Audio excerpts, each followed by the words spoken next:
अपन ने क्या बनाया है? अरे क्या बनाया है ट्रांसलेशन में? ट्रांसलेशन में क्या बनाया है? रोटियां थोड़ी बनाई है, प्रोटीन बनाया है। क्या बनाया है? प्रोटीन। ठीक है। अब ये प्रोटीन बना, क्या काम आ रहा है? किसी को आइडिया कुछ? क्या काम आ रहा है? एनर्जी।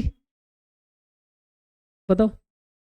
ये बताओ, प्रोटीन टूटता है क्या? डाइजेस्ट होता है प्रोटीन? होता है? होता है नहीं होता है? Yes no? होता है। कैसे होता है? आपको पता है reason? Amino acid. Amino acid से तो मिलके बनता है। अमाइनो एसाइलेशन से तो बनता है। अमाइनो एसिड ऐसे आते जाते हैं, ऐसे। ये अमाइनो एसिड आ गए, अब इससे ये क्या कह रहे हो? प्रोटीएज एंजाइम होता है। कहाँ पढ़ा था प्रोटीएज एंजाइम? डाइजेशन में? डाइजेशन में पढ़ा था? इंटेस्टाइनल या गैस्ट्रो इंटेस्टाइनल के एंजाइम पढ़े होंगे तब आया होगा, या डाइजेशन की जो प्रोसेस पढ़ी होंगी तो आया होगा। फैट का डाइजेशन, 4-5 रिएक्शन लिखाई होंगी सर ने यार, लिखाई थी ना? पता तो है, मतलब थोड़ा बहुत आइडिया तो है। अब देखो, मुझे प्रोटीन मिल गई, अब मुझे बेसिकली क्या चाहिए? जीन को एक्सप्रेस। अरे जीन अब मुझे एक्सप्रेस करनी है। ट्रांसलेशन हो गया, सबसे पहले रेप्लिकेशन हुआ, फिर ट्रांसक्रिप्शन हुआ, ट्रांसक्रिप्शन के बाद ट्रांसलेशन। ट्रांसलेशन कंप्लीट हो गया, प्रोटीन बन गया। अब प्रोटीन बन गया तो इंफॉर्मेशन तो चली गई, बट वो मुझे दिखेगी कैसे? तब तक एनर्जी नहीं आएगी, वो अपना इफेक्ट शो नहीं करेगी। अरे करेगी नहीं करेगी, इसीलिए मुझे जीन एक्सप्रेशन पढ़ना पड़ता है। क्या पढ़ना पड़ता है? Gene expression. जीन एक्सप्रेशन को तुम हिंदी में पढ़ते हो जीन अभिव्यक्ति। क्यों जरूरत होती है? Formation of polypeptide.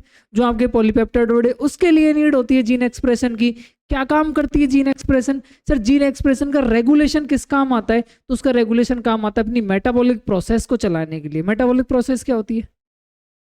Metabolic process क्या होती है भाई? जो भी अपन एक्टिविटी कर रहे हैं, यानी बॉडी के अंदर जो एनाबॉलिक प्लस कैटाबॉलिक जो एक्टिविटी हो रही है, वो सारी एक्टिविटी क्या कहलाएंगी? मेटाबॉलिक एक्टिविटी कहलाएंगी। क्या कहलाएंगी? Metabolic activity. यानी मेटाबॉलिक एक्टिविटी के लिए, फिजिकल एक्टिविटी के लिए, और मुझे इन्वायरमेंटल रेस्पॉन्स करने के लिए। बारिश आ रही है, पता लगे तुम्हें पता ही नहीं है बारिश आ रही है नहीं आ रही, चले जा रहे हो। बहुत तेज हवाएं चल रही है, पता ही नहीं है।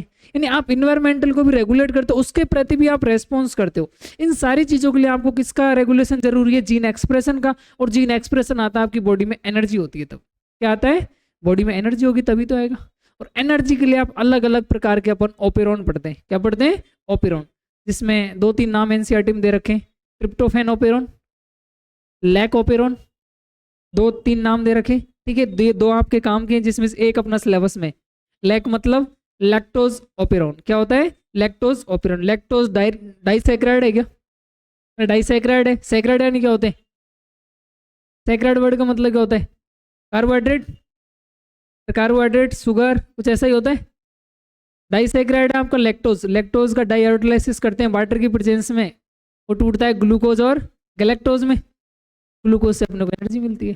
अरे मिलती नहीं मिलती? तो अपनी बॉडी को जैसे एनर्जी मिली, मेरा जीन एक्सप्रेशन रेगुलेशन होना स्टार्ट हो जाएगा। और यही तो मैं चाहता हूँ कि मुझे बेसिकली अब क्या लेना है? लैक्टोज, लैक ओपेरॉन को तोड़ना है और उससे मुझे एनर्जी लेनी है, ताकि मेरा जीन एक्सप्रेशन आगे बढ़ सके। बिल्कुल सही बात है, ताकि आगे बढ़ सके, इतना मुझे करना है। अब इसके लिए सबसे पहले मुझे जानना है कि जीन एक्सप्रेशन क्या होता है। सबसे पहले मैं किसके ऊपर जाऊंगा? जीन एक्सप्रेशन के ऊपर। हेडिंग लिखो भाई, जीन एक्सप्रेशन।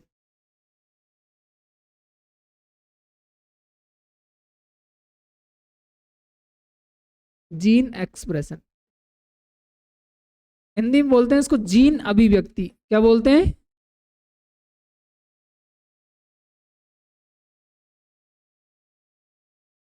जीन अभिव्यक्ति।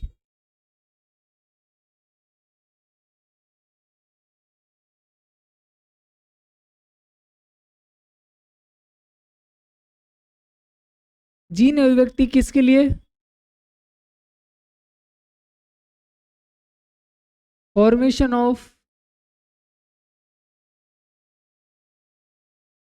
पॉलीपेप्टाइड। अरे फॉर्मेशन ऑफ पॉलीपेप्टाइड रेगुलेशन, इसका जो फॉर्मेशन हुआ है उसको रेगुलेशन करने के लिए मुझे क्या चाहिए? जीन एक्सप्रेशन चाहिए, क्या चाहिए? Gene expression. इसकी नीड क्यों हुई? इसकी नीड लिखेंगे अपन, इसकी नीड क्यों हुई भाई? तो नीड बताओ मुझे, इसकी नीड क्यों है, इसकी आवश्यकता क्यों है? इस आवश्यकता में आप लिखोगे फॉर मेटाबॉलिक प्रोसेस। अरे बिल्कुल सही है, नहीं है? मेटाबॉलिक प्रोसेस के लिए, इन्वायरमेंटल रेस्पॉन्स के लिए, या इन्वायरमेंटल रेगुलेशन के लिए,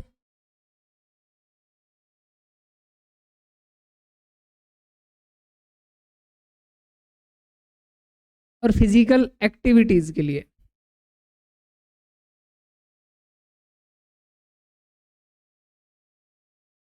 इसके लिए मुझे इसकी नीड होती है। अब आपको पता है सर, जब हमें इसकी नीड होगी तो मुझे बेसिकली किसकी बात चाहिए? एनर्जी की बात करता हूँ। एनर्जी जहां से अपने को मिलती है उस सिस्टम को बोलते हैं अपन ऑपेरॉन। क्या बोलते हैं? ऑपेरॉन बोलते हैं भाई। उस सिस्टम को क्या बोलते हैं? ऑपेरॉन बोलते हैं। उस सिस्टम को अपन बोलते हैं ऑपेरॉन। उस सिस्टम को अपन बोलते हैं ऑपेरॉन। अपनी एनसीईआरटी में 2 टाइप के ऑपेरॉन दे रखे हैं। एक दे रखा है टीआरपी ऑपेरॉन, ठीक है, जिसको अपन पढ़ते हैं ट्रिप्टोफान ऑपेरॉन। क्या पढ़ते हैं? Tryptophan operon. और दूसरा है एलएसी एपेरॉन, ठीक है। इसका मतलब क्या होता है? इसका मतलब होता है लैक्टोज ऑपेरॉन। अपने सिलेबस में ये है, इस लैक्टोज ऑपेरॉन को अपन अब डिटेल में पढ़ने वाले हैं, ठीक है भाई।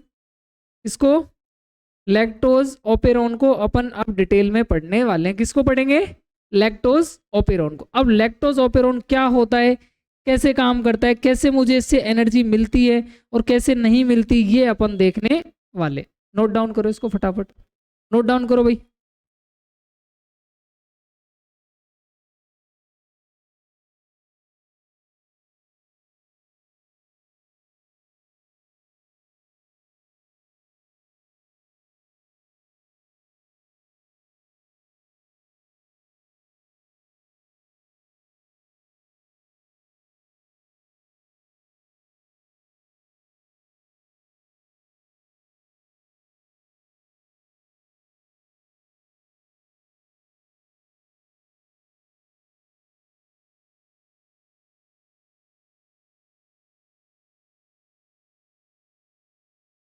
कर लिया?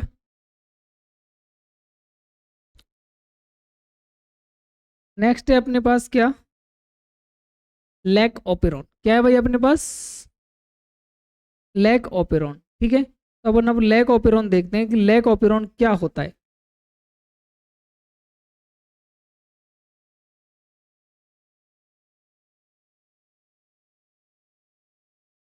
लैक ऑपेरॉन आपका प्रपोज किसने किया था भाई? किसने दिया था लैक ऑपेरॉन? अरे किसने दिया था लैक ऑपेरॉन? 2 साइंटिस्ट थे, फ्रांसिस क्रिक एंड जैक्यू मोनड।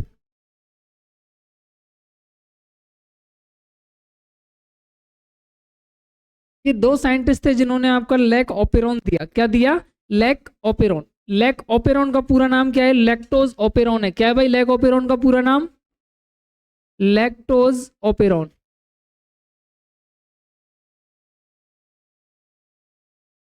ठीक है। इसका पूरा नाम ये होता है लैक्टोज ऑपेरॉन।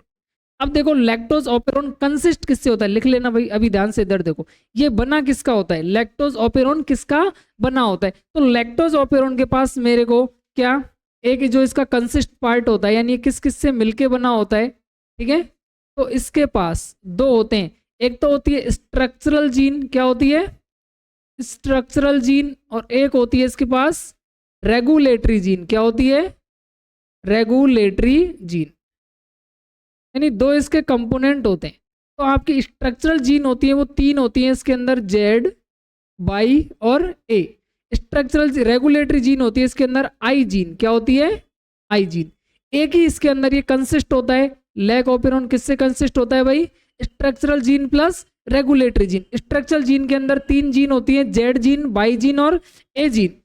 रेगुलेटरी जीन के अंदर सिर्फ एक जीन होती है जिसको अपन बोलते हैं आई जीन। क्या बोलते हैं? आई जीन। अब ये जीन अपना अपना काम करेंगी, ठीक है। क्या करेंगी? अपना अपना काम करेंगी। इनके तो नाम यही रहते हैं, आई जीन। कई लोग बोलेंगे इंड्यूसर होता है, कई लोग बोलेंगे इनहिबिटर होता है। आई जीन आपने पढ़ा भी होगा और अब तक कंफ्यूज भी रहे होंगे, रहे ना, ये आई क्या करता है, रहे नहीं रहे, ईमानदारी से बताना, कंफ्यूजन रहे ना। इस जगह पर इस आई जीन का मतलब ना तो इनिबिटर है और ना ही इंड्यूसर, इसका मतलब सिर्फ आई जीन है, ठीक है। यानी इस बात को आप गांठ बांध के याद रख लेना कि इसका मतलब ना तो इनिबिटर जीन होता, इनिबिटर जीन भी नहीं होता है, और इंड्यूसर जीन भी नहीं होता है। इसका मतलब ये सब नहीं होता। इस जगह पर आप इसको तो भूल जाओ, इन दोनों वर्ड को क्या करना है, भूल जाना भाई, बिल्कुल भूल जाना। अगर लेप्रोन आपको याद करना है तो, समझना है तो, ये दोनों वर्ड तो आने ही नहीं चाहिए आई जीन के रेस्पेक्ट में। किसके रेस्पेक्ट में, आई जीन। कई लोग क्या करते हैं, आई का मतलब सर इनिबिटर जीन होगा, आई का मतलब इंड्यूसर जीन होगा, कंफ्यूज होते हैं, ठीक है। ये वर्ड तो आपको लाने नहीं है इस जगह पर, तो आई जीन के लिए तो बिल्कुल भी यूज नहीं करना है।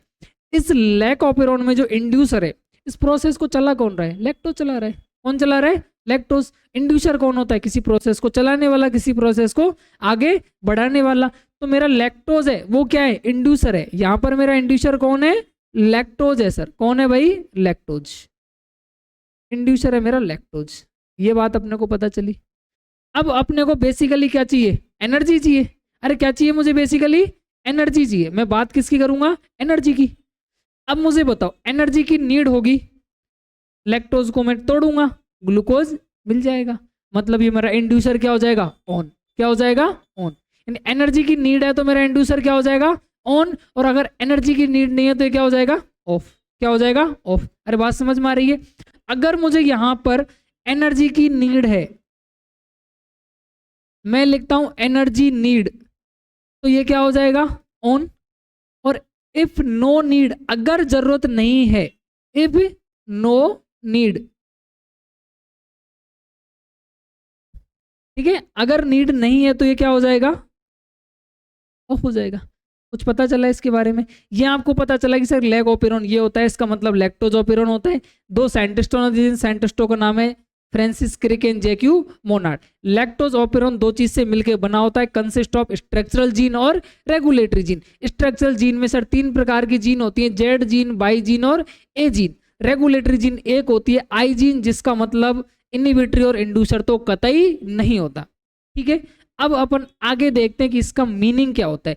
ये जो मैंने लिखा है कि एनर्जी नीड ऑन और एनर्जी नीड ऑफ, यानी एनर्जी नीड है मतलब यहां पर लैक्टोज क्या है आपका, प्रेजेंट है। लैक्टोज क्या है, प्रेजेंट है। यानी ये जो भी प्रक्रिया होगी वो किसकी प्रेजेंस में होगी, लैक्टोज की प्रेजेंस में होगी। प्रेजेंस इन द लैक्टोज, या फिर आप लैक्टोज को क्या बोल सकते हो, इंड्यूसर बोल सकते हो। क्या बोल सकते हो, इंड्यूसर। अरे बोल सकते हो, नहीं बोल सकते हो, क्योंकि पूरी प्रोसेस को चलाने वाला कौन, लैक्टोज। कौन है, लैक्टोज। बात समझ में आ गई। ये सेम इसके नीचे लैक्टोज क्या रहेगा मेरा, एब्सेंट। क्या रहेगा, लैक्टोज एब्सेंट रहेगा। ये सेम आ जाएगा इस जगह, यहां पर भी एब्सेंस, ठीक है, इन लैक्टोज इंड्यूसर, या फिर आप इसको इनिबिट भी कर सकते हो, एब्सेंस भी लिख सकते हो। बात समझ में आ गई। अरे दोनों चीजों का मतलब समझ आ गया। एनर्जी नीड का मतलब ऑन, ऑन क्या है, लैक्टोज। कौन, लैक्टोज इस प्रोसेस को अब आगे बढ़ा रहा है।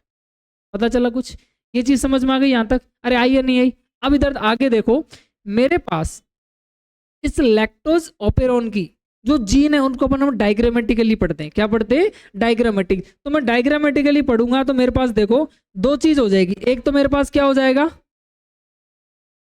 हर एक मेरे पास क्या हो जाएगा जब मुझे एनर्जी की नीड है, और एक कब हो जाएगा जब मुझे एनर्जी की नीड नहीं है। यानी यहां पर मैं क्या लिख सकता हूं, एनर्जी नीड। एनर्जी नीड है तो ये कैसा है, ऑन। इधर एनर्जी की नीड नहीं है, नो नीड, यानी ये कंडीशन है किसकी, ऑफ की। किसकी है भाई, ऑफ की। ऑफ को अपन क्या बोल सकते हैं, एब्सेंस ऑफ इंड्यूसर भी बोल सकते हैं। क्या, यहां पर मेरा इंड्यूसर क्या है, एब्सेंस है। क्या है, एब्सेंस है। बिल्कुल सही बात है। अब देखो भाई, जो मेरे पास लैक्टोज था वो किन किन जीन से मिलके बना था, उन जीन को अपन देखते हैं, ठीक है।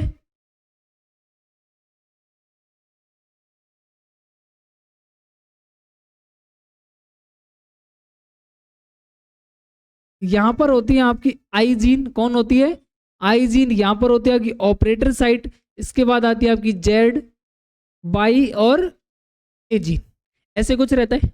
सेम ऐसे इधर रहता है क्या?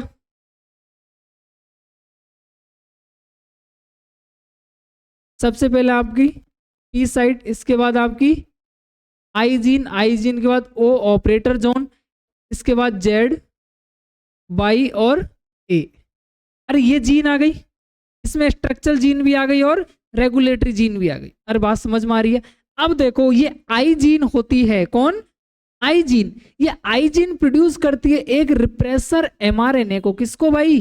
रिप्रेसर एमआरएनए को प्रोड्यूस करती है। किसको करती है भाई? Repressor mRNA. इस जगह पर भी प्रोड्यूस करेगी, दोनों केस में प्रोड्यूस करेगी कौन? आई जीन। किसको प्रोड्यूस कर रही है? आपका रिप्रेसर एमआरएनए। ठीक है, किसको प्रोड्यूस कर रही है? Repressor mRNA. ठीक है, इस जगह पर किसकी नीड है? एनर्जी की नीड है, यानी लैक्टोज आएगा। क्या आएगा? लैक्टोज आएगा। अब ये रिप्रेसर है, इस लैक्टोज आएगा, मुझे ट्रांसक्रिप्शन आगे बढ़ाना है, इस रिप्रेसर को इनएक्टिव करना पड़ेगा। क्या करना पड़ेगा? इनएक्टिव। और अन्यथा ये आई जीन से ऑपरेटर जोन पर पहुंचते ही बाइंड हो जाएगा। बाइंड हो जाएगा तो आगे बढ़ेगा ही नहीं, और आगे जब नहीं बढ़ेगा तो ट्रांसक्रिप्शन नहीं होगा, और जब ट्रांसक्रिप्शन नहीं होगा तो ट्रांसलेशन नहीं होगा, और ट्रांसलेशन नहीं होगा तो एनर्जी नहीं मिलेगी, और एनर्जी नहीं मिलेगी तो मेरे जीन का एक्सप्रेशन भी नहीं होगा। अरे बात समझ में आ गई क्या? आइए नहीं आई बात समझ, अच्छे से समझ आ गई। अब देखो यहां पर जैसे ही कौन आएगा? लैक्टोज। कौन आएगा? लैक्टोज। तो लैक्टोज इंड्यूसर को मैं एक अलग कलर से दिखा देता हूं। जैसे ये देखो, ये मेरे पास मैंने कौन बना दिया? लैक्टोज इंड्यूसर है भाई। कौन है ये? ये लैक्टोज है, जिसको अपन क्या कह रहे हैं? इंड्यूसर। क्या कह रहे हैं? इंड्यूसर। ये जाके इस एमआरएनए पे एक्ट करेगा, और इस एमआरएनए को जो रिप्रेसर था अब इसको क्या कर देगा? इनएक्टिव कर देगा। क्या कर देगा भाई? इनएक्टिव, यानी अब ये अपनी प्रक्रिया नहीं दिखाएगा, यानी रिप्रेस नहीं करेगा। Inactive the repressor. इसने क्या कर दिया रिप्रेसर को? अरे इनएक्टिव कर दिया कि नहीं किया? बाइंड कर लिया, तब इससे क्या हो गया? ये इनएक्टिव हो गया। अब जैसे इनएक्टिव हुआ, मेरी ये आई जीन के पास ये था ए, आगे बढ़ जाएगा। अरे बढ़ेगा नहीं बढ़ेगा? आगे बढ़ जाएगा, ट्रांसक्रिप्शन स्टार्ट हो जाएगा। क्या? एमआरएनए रिप्रेसर, एमआरएनए रिप्रेसर है, प्योर एमआरएनए रिप्रेसर एमआरएनए। ठीक है, एमआरएनए साइट देगा मुझे ट्रांसलेशन के लिए, तो मुझे उसको मैंने बताया था एचएनआरएनए से फुली ट्रांसक्राइब एमआरएनए। ट्रांसलेशन की जब डेफिनेशन लिखाई थी मैंने बोला था वर्ड फुली ट्रांसक्राइब या फुली प्रोसेस्ड, उसको बोलते हैं अपन क्या? एमआरएनए, जो प्रोटीन सिंथेसिस के लिए, ट्रांसलेशन के लिए तैयार रहता है। अब ये तैयार नहीं है। बात समझ में आ गई? अब ये रिप्रेसर से आगे बढ़ेगा, ये अब यहां से क्या स्टार्ट हो गया? मेरा ट्रांसक्रिप्शन। क्या हो गया भाई? अरे ट्रांसक्रिप्शन ऑन हो गया। अब ट्रांसक्रिप्शन ऑन हो गया तो मेरी आई जीन का काम तो हो गया, रेगुलेटरी जीन का काम कंप्लीट। अब किसका काम रह रहा है? स्ट्रक्चरल जीन का, जेड का, वाई का और ए का। अरे इसका काम रह रहा है। इनके काम आगे मैं आपको बताता हूं। इधर क्या होगा इस कंडीशन में? सेम, इधर लैक्टोज नहीं आएगा। अरे क्या लैक्टोज आएगा? नहीं आएगा। इस जगह पर जो आपका इंड्यूसर लैक्टोज है, जो आपका इंड्यूसर लैक्टोज है वो क्या होगा? एब्सेंट रहेगा। क्या रहेगा? एब्सेंट। ठीक है, आपका जो लैक्टोज इंड्यूसर है, इंड्यूसर ये नहीं जाएगा, ये क्या रहेगा? एब्सेंट। तो रिप्रेसर आरएनए को इनएक्टिव नहीं किया। अब रिप्रेसर एमआरएनए को एक्टिव नहीं किया, तो इसने क्या किया? ये भाई आगे बढ़ा। अरे बढ़ेगा नहीं बढ़ेगा? किस जोन पे पहुंचा? ओ जोन पे पहुंचा, ओ ऑपरेटर साइट पे पहुंचा। इस ओ साइट का मतलब होता है ऑपरेटर रीजन। क्या होता है इसका मतलब? Operator region. इस ऑपरेटर रीजन पे जाके ये क्या हो जाएगा? बाइंड हो जाएगा। ठीक है, ये क्या हो जाएगा? Bind. Bind at operator region. Operator region पे जाके क्या हो जाएगा? बाइंड। अब यहाँ ये बाइंड हो गया तो इसको आगे बढ़ने नहीं देगा, यानी ट्रांसक्रिप्शन भी नहीं होगा। तो क्या आ जाएगा यहाँ पर? No transcription. क्या आ जाएगा भाई? No transcription. अब ट्रांसक्रिप्शन नहीं होगा तो नो ट्रांसलेशन, और ट्रांसलेशन नहीं होगा तो नो प्रोटीन। अरे कुछ समझ आई क्या? पता चला एब्सेंस में और प्रेजेंस में क्या होता है। लैक्टोज यहाँ पर अपने को नीड है, ऑन हुआ, लैक्टोज ऑपरेन आया, इसने रिप्रेसर हमारे को इनएक्टिव किया, ठीक है। यहाँ पर जो इनके पास एमआरएनए वो कौन सा है भाई? अरे कौन सा है? स्ट्रक्चरल कौन सा? ये तो रिप्रेसर है, ये तो रिप्रेसर है, रिप्रेसर के आगे बढ़ गया। तो अब ये किस में चेंज हो जाएगा? लैक एमआरएनए में। किस में चेंज हो जाएगा? लैक एमआरएनए, जिसको पढ़ते हैं अपन लैक्टोज एमआरएनए। क्या पढ़ते हैं? लैक्टोज एमआरएनए, ठीक है भाई। किसके अंदर चेंज हो गया? वो लैक्टोज एमआरएनए के अंदर। इसको पढ़ते हैं अपन शॉर्ट में लैक एमआरएनए। क्या पढ़ते हैं? Lac mRNA. अब इसको अपन लैक एमआरएनए पढ़ेंगे। अब इसके अंदर जो प्रेजेंट 3 मेरी स्ट्रक्चरल जीन है ये अपना फंक्शन करेंगी। अब ये अपना क्या क्या फंक्शन करते हो आपको नेक्स्ट स्लाइड पे लिख के बताता हूं, इधर जगह नहीं है। ये क्या करेंगे? अब जो आपकी स्ट्रक्चरल जीन है, क्या है? स्ट्रक्चरल जीन, ठीक है। Z Y and A genes are work. अब ये आपकी क्या करेंगे? अपना अपना कार्य करेंगे। अब इनका क्या क्या काम होता है वो देखो। किन किन जीन का? जेड वाई और ए। इसके पास एक एंजाइम होता है जिसको बोलते हैं अपन बीटा गैलेक्टोसाइडेज। क्या बोलते हैं भाई?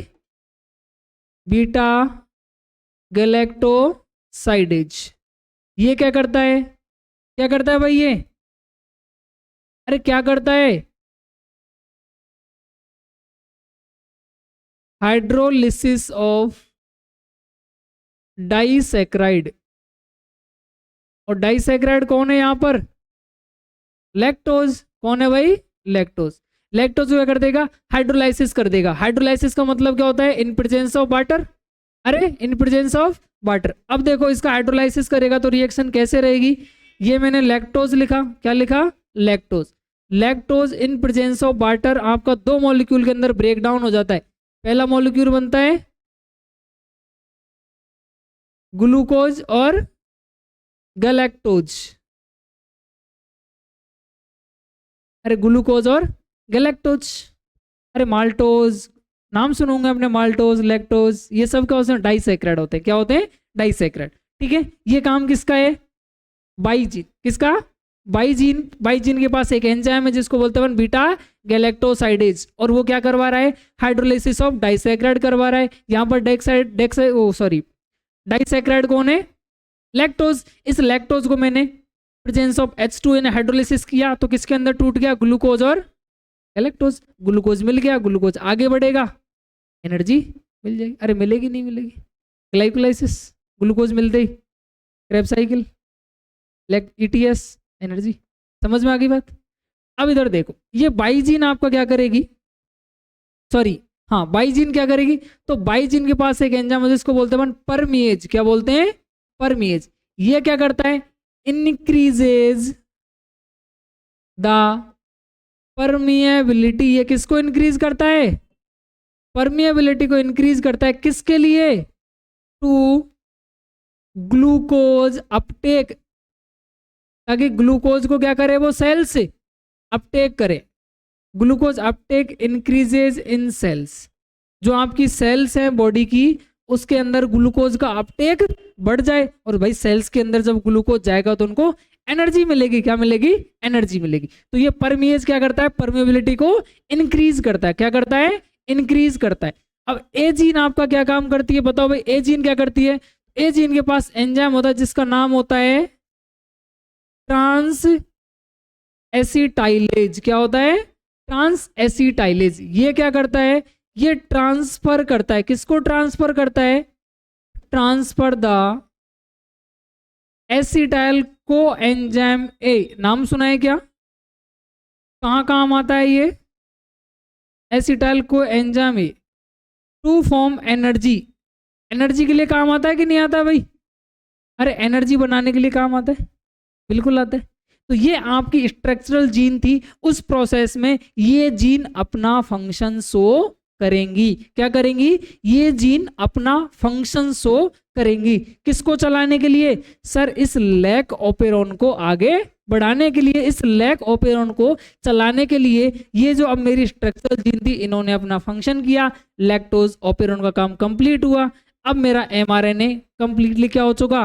ट्रांसक्राइब क्या हो चुका, ट्रांसक्राइब, फुली ट्रांसक्राइब हो चुका। अब इस फुली ट्रांसक्राइब से मैं क्या कर सकता हूँ, ट्रांसलेशन कर सकता हूँ, क्या कर सकता हूँ, ट्रांसलेशन। अब इसका क्या होगा, ट्रांसलेशन, और ट्रांसलेशन होके बनेगा प्रोटीन, और प्रोटीन से एनर्जी, एनर्जी से मुझे जीन का एक्सप्रेशन। अरे समझ आ गई बात, क्लियर, एकदम चमक गया पूरा कंसेप्ट, अच्छे समझ आया, जीन एक्सप्रेशन, लैक ऑफ यूरोन। इसमें से क्वेश्चन डायरेक्टली ये पूछा जाता है कि 3 जीन होते हैं, इनके कौन कौन से एंजाइम होते हैं और क्या फंक्शन होते हैं। नीट में कई बार पूछा वो क्वेश्चन है, डायरेक्टली पूछा जाता है। समझ आएगी बात। ये इंड्यूसर कौन है इस जगह पर, लैक ऑफ यूरोन में इंड्यूसर कौन होता है, तो कौन होता है भाई इंड्यूसर, लैक्टोज। कौन होता है, लैक्टोज। नोट डाउन करो इसको, कहां से करना है, यहां से लिखना है, लिखो।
लैक ऑफ आयरन आपका पॉजिटिव कंट्रोल होता है। कैसे होता है?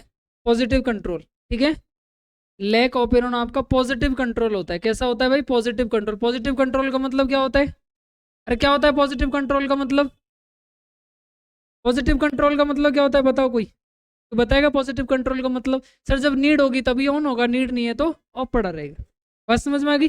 यानी लैक्टोज अपना असर कब दिखाएगा? जब मुझे नीड है तो मैं आऊंगा, अन्यथा नहीं आऊंगा।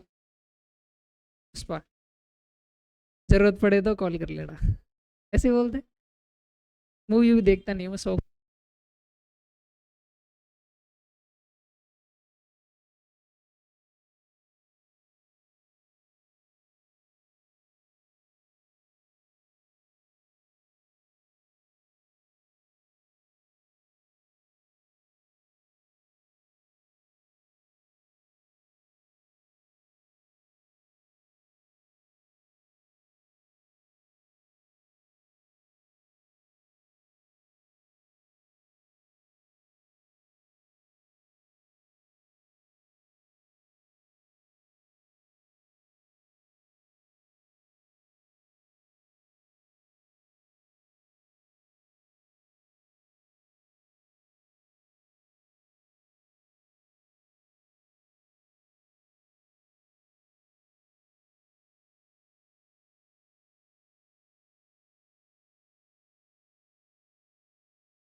आगे बढ़ते हैं।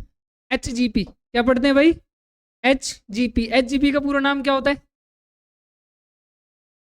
HGP human genome project. Human genome project क्या होता है भाई? Human genome project. अरे किसी कुछ पता है क्या?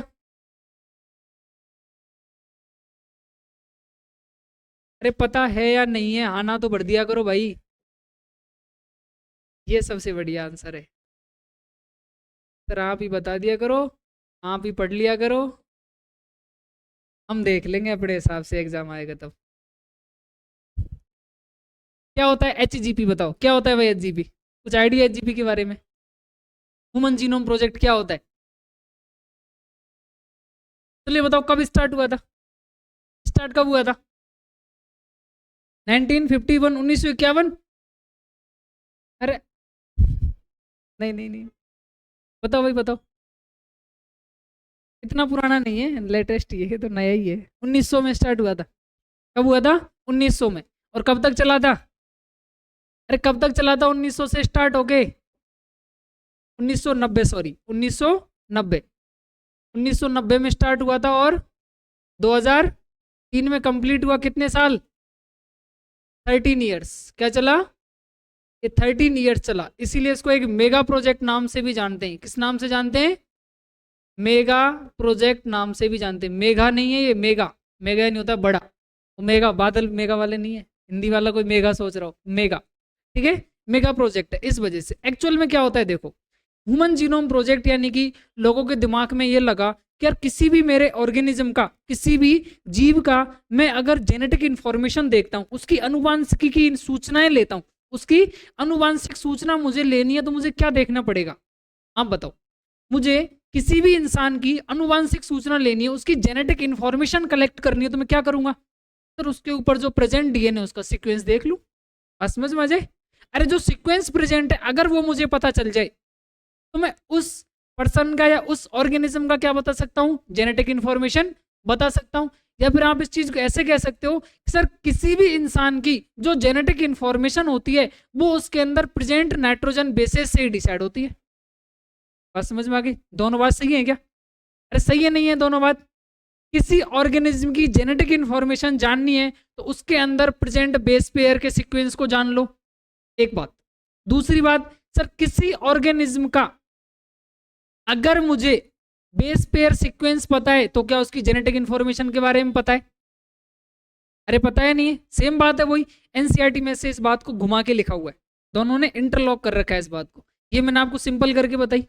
अब हुआ क्या कि लोगों को इस बेस सीक्वेंस को जानने की इच्छा हुई कि यार हम किसी भी ऑर्गेनिज्म का जेनेटिक इंफॉर्मेशन इससे कलेक्ट कर रहे हैं, जेनेटिक इंफॉर्मेशन यहाँ से उठा रहे हैं, तो क्यों ना हम इसका पता करें कि एक्चुअल में डीएनए के ऊपर जो सीक्वेंस है वो क्या है।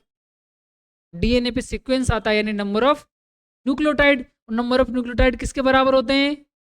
जब फर्स्ट लेक्चर पढ़ाया तो बताया था नंबर ऑफ बेस पेयर्स, तो बेस पेयर्स के बराबर होते हैं।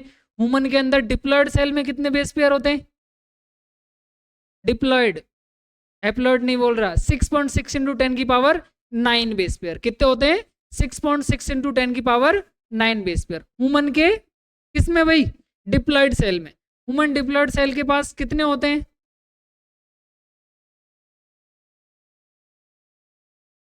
कितने होते हैं? 6.6 इंटू 10 की पावर 9 बेस पेयर्स होते हैं। ठीक है, आज की एडवांस टेक्नोलॉजी इतनी आ गई है कि सर जो मेरे पास डीएनए में उसको क्लोन कर सकता हूँ। अरे कर सकता हूँ, नहीं कर सकता हूँ? कर सकता हूँ बिल्कुल ही, आर्टिफिशियली सिंथेटिक करके। अरगोविंद खुराना क्या काम किया था? आर्टिफिशियल आरएनए, तो आर्टिफिशियल आरएनए बन सकता है तो डीएनए ही बना ही सकते हैं। तो बना सकते नहीं बना सकते नहीं। आज की इतनी एडवांस टेक्नोलॉजी आ गई जेनेटिक्स के अंदर, बायोटेक्नोलॉजी के अंदर, के अपन किसी भी डीएनए को क्लोन कर सकते हैं। ये सब कुछ एनसीईआरटी में दिया, बट ये एग्जाम से रिवेलेंट नहीं है। ये बता रखा है कि ह्यूमन जीनोम प्रोजेक्ट क्यों स्टार्ट हुआ, कि मुझे सबसे पहले क्या जानना है? क्या जानना है भाई? To know about the DNA sequence. किसके बारे में जानना है? To know about the DNA sequence. इसके लिए टू नो अबाउट, इनके बारे में मुझे जानना है। To know about DNA sequence, मुझे डीएनए सीक्वेंस के बारे में जानने के लिए 1990 में ये मेगा प्रोजेक्ट स्टार्ट हुआ जो 2003 तक चला। इसलिए इसको मेगा प्रोजेक्ट, यानी 13 साल की ड्यूरेशन में ये प्रोजेक्ट चला। ठीक है, अब आप देखो इतना मेरे पास बेस पेयर है। एनसीईआरटी का डेटा कहता है कि अगर मुझे एक बेस पेयर को जानना है, उसकी रीडिंग करनी है, उस एक बेस पेयर की रीडिंग के लिए मुझे $3 का खर्चा आता है। कितना आता है? $3 का खर्चा आता है। एक बेस पेयर को जानने के लिए कितने हैं? 6.6 इंटू 10 की पावर 9 बेस पेयर। टोटल खर्चा लगाओ कितना हो जाएगा? अरे मल्टीप्लाई कर दे, सीधा सीधा मल्टीप्लाई कर दे। 19.8 यानी कि 19.8 बिलियन। कितना हो जाएगा? बिलियन $। भाई साहब बहुत ज्यादा होता है। ये तो एक सेल का डीएनए, एक सेल का। समझ आएगी बात? इतना खर्चा हो जाएगा। किसी को मंजूर है क्या? नहीं, इतना खर्चा देगा को। तो सबसे पहले सबसे धनी देश कौन? अमेरिका। कौन है? अमेरिका। उसका था एक वेलकम ट्रस्ट ऑफ यूके। कौन था? Wellcome Trust of UK. वो इसमें मेजर पार्टनर बनता है कि सबसे ज्यादा खर्चा अपन देगा, तुम तो करो। ये तो है इसका खर्चा का एस्टिमेटेड। अगर मैं इसकी बुक लिखूं, क्या लिखूं? बुक, जो एनसीईआरटी में बताया हुआ है कि मेरे पास एक पेज है, इस पेज के ऊपर अगर मैं 100 वर्ड्स लिखता हूं तो ऐसे मुझे 1000 पेज की जो बुक चाहिए, कितने की? 1000 पेज की जो बुक चाहिएगी, कितने की? 1000 पेज की बुक चाहिएगी। वो कितनी बुकों की नीड हो जाएगी? लगभग इतनी बुक चाहिएगी। एक बेस पेयर को लिखने में इतना वर्ड टाइम लगता है, इतने वर्ड लगते हैं। एएनसी का डेटा कहता है, एनसीईआरटी का। ठीक है, इतनी कुछ बुक्स लग जाएंगी। इसके बारे में ध्यान नहीं देना क्या है कैसे आया, अपने को सिर्फ पता होना चाहिए कि इतना लग जाएगा। ठीक है, इतना कुछ लग जाएगा। अब ये है तो अपने को इतना वेस्टेज क्यों करना? इन सब चीजों को हटाने के लिए मुझे कंप्यूटर के पास जाना पड़ा। यार इतना डेटा कौन स्टोर करके सकता है? कंप्यूटर, संगणक स्टोर करके रख सकता है। इसलिए मैं गया कि मुझे हाई स्पीड टेक्नोलॉजी में कंप्यूटर, हाई स्पीड कंप्यूटर चाहिए जो मेरे इस पूरी इंफॉर्मेशन को क्या करके रख सकें? कलेक्ट करके रख सके, गैदर करके रख सके, और मैं तुरंत देख लूं और मुझे तुरंत दिख जाए। जब मुझे पढ़ना है मैं उसको पढ़ लूं और बंद करके रख दूं। इतनी किताबों वो वाली उठा के ला, 4,000 वाले सीक्वेंस पे रखी भाई साहब, लाइब्रेरी में जा रहे हैं दौड़ के 4,000 के, तो एक पता लगे कल हो गए गिनते गिनते, प्रोफेसर वहां बुला रहा है, पहुंचे ही नहीं। इतनी बुकें, समझे? तो देखो इन सब चीजों को हटाने के लिए बायो के अंदर एक नई टेक्नोलॉजी है जिसको बोलते हैं अपन बायो इन्फॉर्मेटिक्स। क्या बोलते हैं? Bio informatics. हिंदी में क्या बोलते हैं? क्या बोलते हैं हिंदी में? अरे जैव संचार विज्ञान, जैव संचार विज्ञान, ठीक है, बायो इन्फॉर्मेटिक्स। ठीक है, इसके लिए मुझे इन सब चीजों को हटाने के लिए कौन सी ब्रांच आती है एक नई बायो की? Bio informatics. कौन आती है? Bio informatics. बायो इन्फॉर्मेटिक्स के अंदर क्या करते हैं? हाई स्पीड कंप्यूटर्स होते हैं,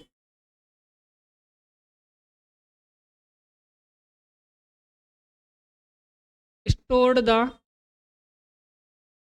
जेनेटिक डेटा। और जेनेटिक डेटा का मतलब क्या है? Base pair sequence. उसको क्या रखते हैं ये? अरे सीक्वेंस रखते हैं, उसको वहां पर क्या रखते हैं? ये स्टोर करके रखते हैं। जब मुझे इसकी जरूरत होगी मैं इसको खोल के देख लूंगा। यानी आपको ये पूछे कि इससे रिलेटेड नई कौन सी टेक्नोलॉजी आई, तो वो कौन है? Bio informatics. कौन है भाई? Bio informatics. ठीक है, ये इसके ह्यूमन जीनोम प्रोजेक्ट के बारे में नॉर्मल नॉर्मल चीजें थी कि ह्यूमन जीनोम प्रोजेक्ट ऐसे होता है, यहाँ से स्टार्ट हुआ, तब तक चला, इसमें ये चीज चलेगी, यहाँ तक ये होता है। इसमें आपको कई सारी चीजें देखने को मिल रही है।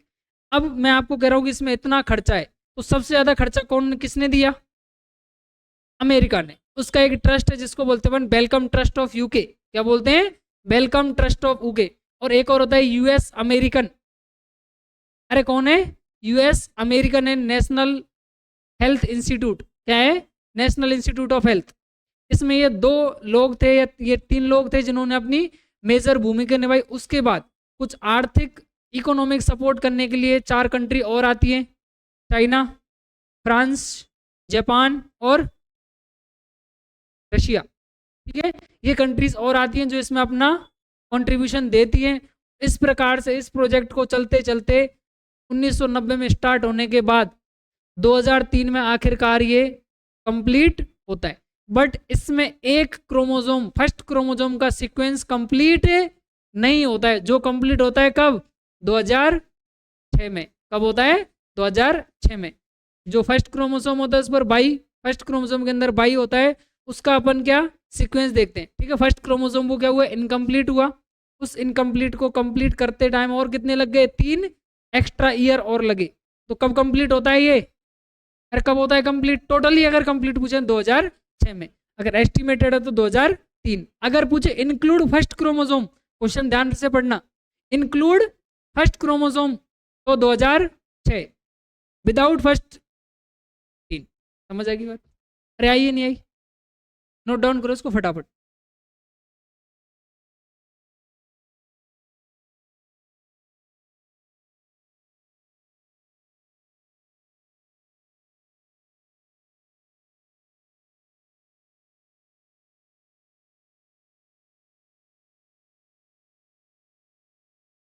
क्लियर चेंज करनी?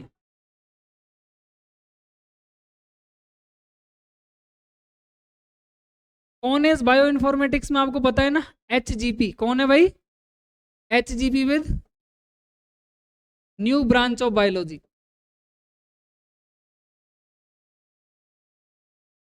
जिससे मुझे ये सारी प्रॉब्लम थी ना जो इधर दिख रही हैं, इधर देखो, ये सारी प्रॉब्लम जो थी, ये रीडिंग वीडिंग करने वाली और ये सब क्या हो जाती हैं? ओवरकम हो जाती हैं, खत्म हो जाती है। ठीक है, किसकी वजह से? बायो इन्फॉर्मेटिक्स की वजह से। इसके अंदर कुछ अलग अलग आर्टिफिशियल बैक्टीरियाज का यूज हुआ था, कुछ वेक्टर्स का यूज हुआ था, जिसमें वेक्टर बैक और येक नाम से आते हैं। बैक्टीरियल आर्टिफिशियल क्रोमोसोम, येक यीस्ट आर्टिफिशियल क्रोमोसोम। आते नहीं आते? इसमें कुछ वेक्टर्स का हुआ, कुछ ओवरलैपिंग प्रिंसिपल्स थे, यानी जीएनए इसका सीक्वेंस जब देखते हैं तो कुछ जगह ऐसी मिलती है जहां पर डीएनए क्या करता है? ओवरलैप करता है। क्या करता है? ओवरलैप। अब ओवरलैपिंग वाला कॉन्सेप्ट तुम्हें और अच्छे से क्लियर हो, क्योंकि अब डीएनए फिंगरप्रिंटिंग आएगा इसके बाद। क्या आएगा? DNA fingerprinting. और डीएनए फिंगरप्रिंटिंग पूरा किसके ऊपर चलता है? ओवरलैप सीक्वेंस के ऊपर। किसके ऊपर चलता है? ओवरलैप सीक्वेंस के ऊपर। ठीक है, तो ये चीज़ आपको क्लियर हो रही है यहाँ तक? अरे चल रहा है, उस दिमाग में चल रहा है ना कि अपन पढ़ रहे हैं और सीक्वेंस में चीज़ें चलते हुए आ रही हैं। ठीक है, इसके बाद ह्यूमन जीनोम प्रोजेक्ट के कुछ फीचर्स हैं, ये अपन कल पढ़ेंगे। इसके साइलेंट फीचर कौन कौन से होते हैं, इसकी विशेषताएं कौन कौन सी होती हैं, और वो विशेषताएं पढ़ने के बाद आपका कल लास्ट टॉपिक है डीएनए फिंगरप्रिंटिंग। कौन सा? DNA fingerprinting. यानी कल अपना जेनेटिक्स का दोनों पोर्शन कंप्लीट हो जाएंगे। उसके बाद कौन सा पढ़ना है चैप्टर आप बता देना, उसी हिसाब से हमको पढ़ा दिया जाएगा। ठीक है, बिल्कुल।